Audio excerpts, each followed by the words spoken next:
मराठा आरक्षण आणि त्या असलेल्या सुविधा या संदर्भामध्ये सर्वोच्च न्यायालयाचा निकाल आला। संपूर्ण निकालाचं वाचन आणि माहिती अजूनही संपूर्णपणे आमच्याकडे आलेली नाही। सर्वंकष प्रतिक्रिया संपूर्ण जजमेंट वाचल्यावरच देणं हे सोयीचं ठरेल आणि तशी प्रतिक्रिया आमच्याकडून संपूर्ण जजमेंटच्या वाचनानंतर आम्ही देऊच। पण जी प्राथमिक माहिती सोशल मीडिया, विविध वेबसाईट, काही ॲप्स आणि सुप्रीम कोर्टाच्या जजमेंटवर त्या ठिकाणी सोशल मीडियावर माहिती देणारे काही ट्विटर या माध्यमातून जी माहिती समोर आली आहे त्या माहितीच्या आधारावर एवढं नक्की सांगता येईल की मराठा समाजाला सोशली आणि इकॉनॉमिकली बॅकवर्ड क्लास या गटामध्ये घेऊन नोकरीमध्ये आणि शिक्षणामध्ये जे आरक्षण देवेंद्र फडणवीसच्या सरकारने मिळवून दिले त्या आरक्षण आणि आरक्षणाचे फायदे सर्वोच्च न्यायालयामध्ये टिकवण्यामध्ये आताच्या महाराष्ट्र विकास आघाडीच्या सरकारला सपशेल अपयश आलेलं आहे।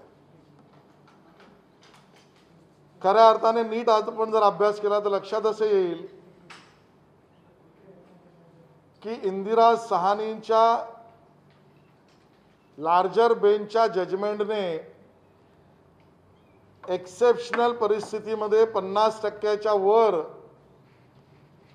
आरक्षण देण्याची मुभा सुविधा आणि त्याबद्दलचा कायदा करण्याचा अधिकार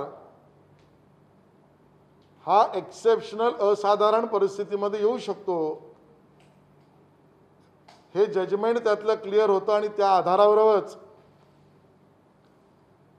देवेंद्र फडणवीसच्या सरकारने राज्य मागासवर्ग आयोगाची स्थापना केली। त्या मागासवर्ग आयोगासमोर जो क्वांटिफायबल डाटा आणि हिस्टॉरिकल रेफरन्स जो मराठ्यांना त्या ठिकाणी सबळ आरक्षण देण्यासाठीचा असणारा पूर्वाभ्यास यासाठी व्यावसायिक प्रोफेशनल काही NGO आणि सर्वसाधारणपणे सर्व राज्यातील समाजाकडून संस्थांकडून संघटनांकडून मराठा संघटनांकडून क्वांटिफायबल डाटा आणि हिस्टॉरिकल रेफरन्स जमा करण्याचा संपूर्ण अभ्यास पूर्वाभ्यास हा फडणवीस सरकारच्या काळातच झाला। आमच्या मनात पाल तेव्हाच चुकचुकली होती की त्यावेळेला विरोधी पक्षात असणारे काँग्रेस, राष्ट्रवादी काँग्रेस यांनी या पूर्व इतिहास आणि पूर्व अभ्यास करणाऱ्या ज्या संस्थांना काम दिलं त्याचा सुद्धा विरोध त्यावेळेला करणारे काँग्रेस आणि राष्ट्रवादी काँग्रेस होते आणि ज्या पायावर ज्या अभ्यासाच्या पायावर संपूर्णपणे ही केस 50% वर जाण्याची मुभा देणारी होती त्या अभ्यासाला पूर्व अभ्यासाच्या कामाला थड लावण्याचं काम त्याही वेळेला काँग्रेस राष्ट्रवादीने केलं होतं। त्यानंतर मागासवर्गीय आयोगाची आपण स्थापना केली, गायकवाड कमिशन केलं। त्या कमिशनला सुद्धा कामामध्ये काम चालू असताना आणि निर्णयाप्रत देण्याआधी वारंवार राज्यभरात विविध ठिकाणी त्याच्या विरोधात भूमिका आणि भाषणं घेण्याचं काम सुद्धा काँग्रेस राष्ट्रवादीने त्यावेळेला विरोधी पक्षात केलं होतं। मी हे यासाठी सांगतोय या दोन पूर्व अभ्यासावर आणि कमिशनच्या रिपोर्टवर महाराष्ट्राच्या विधानसभेमध्ये कायदा आला, कायदा मांडला फडणवीस सरकारने, तो सर्वसंमतीने मंजूर झाला। मुंबई उच्च न्यायालयात त्याला ज्या वेळेला चॅलेंज करण्यात आलं त्या मुंबई उच्च न्यायालयात सुद्धा तत्कालीन फडणवीस सरकारने त्यातली एक्सेप्शनल असाधारण परिस्थिती मांडली, आरक्षणातून मिळणारे फायदे टिकवले आणि कमिशन आणि पूर्व अभ्यासाचा क्वांटिफायबल डाटा आणि हिस्टॉरिकल रेफरन्सचा अभ्यास हा हायकोर्टाच्या जजमेंटमध्ये एका अर्थाने त्याला म्हणू शकू आपण की मान्यता मिळवली। मग जे काम इतक्या वर्षाने परिपूर्ण करून हायकोर्टापर्यंत आणल्यानंतर सत्ता परिवर्तन झालं आणि मग आम्ही काय पाहिलं तर आम्ही हे पाहिलं की सुप्रीम कोर्टामध्ये वेळेत वकील पोचत नाहीयेत। महाराष्ट्र विकास आघाडीच्या सरकारच्या वतीने मराठा समन्वयक संघटना, मराठा मोर्चाच्या विविध संघटना यांच्याशी चर्चा होत नाहीये, विरोधी पक्षाशी चर्चा होत नाहीये, वकिलांच्या बैठका आधी पूर्वतयारीसाठी होत नाहीयेत। आणि मग ज्यांनी या पूर्व अभ्यासाला आणि गायकवाड कमिशनला अगोदर विरोध केला होता ते सत्तेत आल्यावर या गायकवाड कमिशन आणि पूर्व अभ्यासाचं समर्थन करणं ही मराठा समाजाची अपेक्षा होती।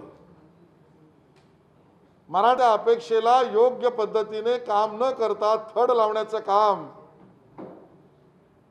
आणि अशा पद्धतीच्या भूमिका आणि वर्तणूक हे त्या ठिकाणी महाराष्ट्र विकास आघाडीच्या वतीने घेण्यात आल्याची भीती मराठा समाजाच्या मनात तेव्हापासून आहे। आणि मग आज आपण पाहिलं की या निवाड्यामध्ये दुर्दैवाने असं म्हणावं लागेल की गायकवाड कमिशन आणि मुंबई उच्च न्यायालयाने ज्या भूमिका मान्य केल्या त्या भूमिकांवर सुप्रीम कोर्टाने मोहर उठवली नाही।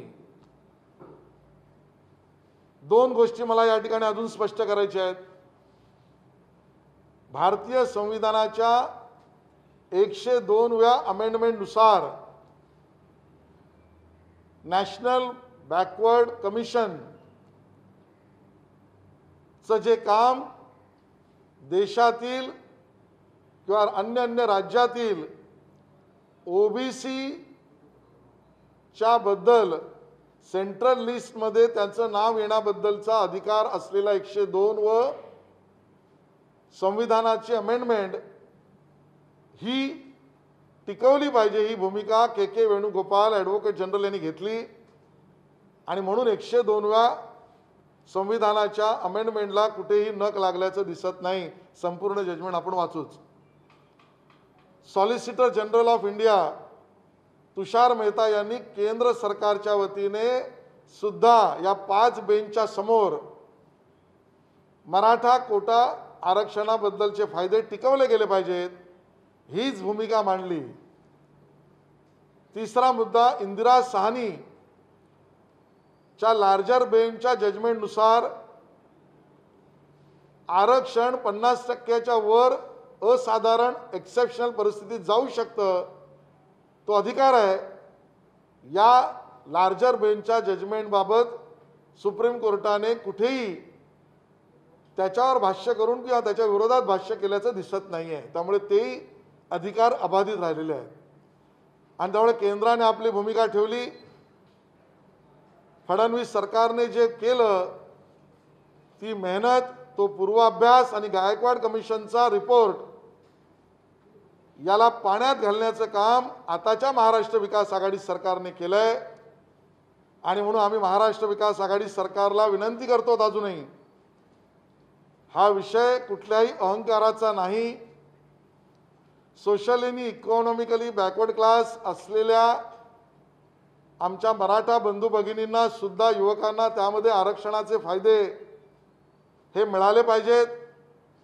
भारतीय जनता पार्टी तुम्हाला विनंती करते अजूनही तुम्ही राज्यात सत्तेमध्ये आहात, विरोधी पक्ष म्हणून आम्ही या मराठा समाजाला अजूनही आरक्षणाचे फायदे मिळवण्यासाठी जर एखादी भूमिका कायदा प्रस्तावित राज्य सरकार करणार असेल किंबहुना त्यांनी करावा, फायदे मिळवून देण्याची भूमिका घ्यावी आणि त्याला भारतीय जनता पार्टीचं समर्थन असेल।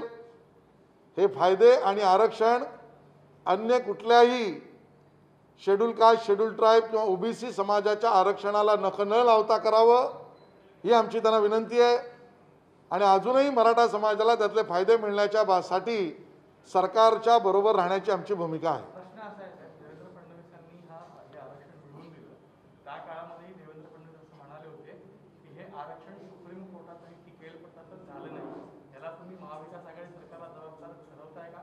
त्याचबरोबर तुमची मागणी का सरकारला तर काय सूचना कराल तुम्ही? हे खरं आहे की ज्या वेळेला हे आरक्षण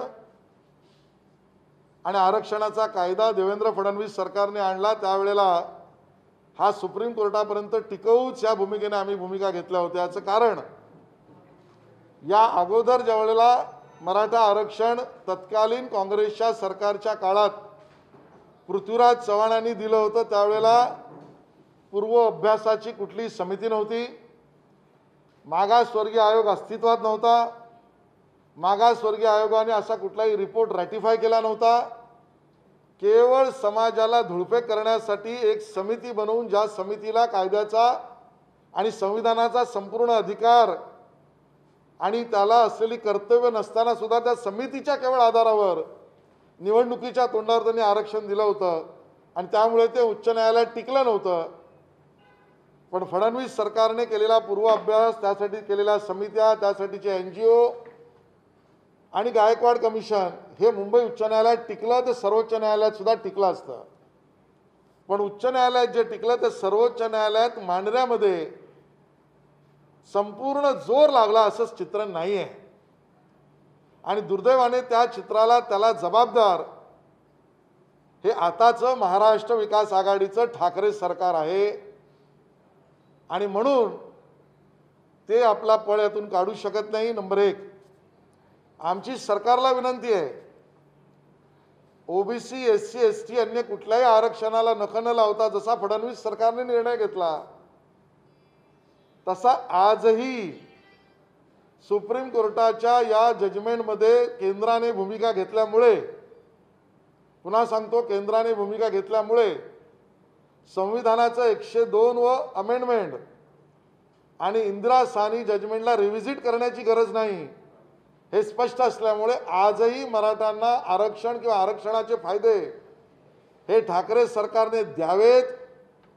त्यासाठी सर्व संबंधित कायदेशीर एक्सपर्ट बरोबर बसावं, सर्व पक्षीय, सर्व समाज, सर्व समाजाच्या संघटना यांचं मार्गदर्शन घ्यावं आणि हे फायद्याने आरक्षण मिळवण्याची आजही भूमिका घ्यायला कुठलीही अडचण राज्य सरकारला नाही। राज्याने तो निर्णय घ्यावा। भारतीय जनता पार्टी असा निर्णय घेतला तर त्याचं स्वागत आणि समर्थन करेल।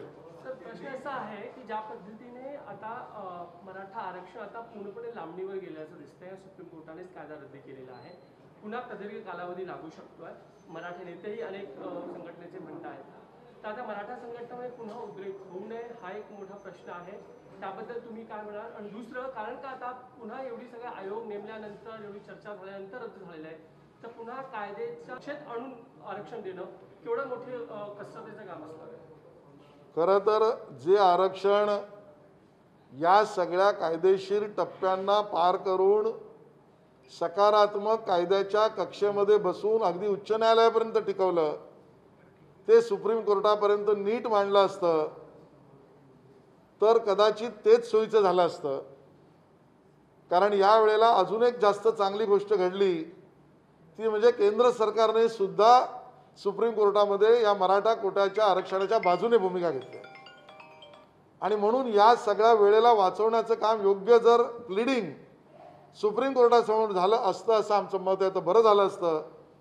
पण आता पुन्हा या कार्यकक्षेत आणून देण्यासाठीचा दिरंगाई लागू नये म्हणून तातडीने राज्य सरकारने पावलं उचलावीत असं आमचं म्हणणं आहे।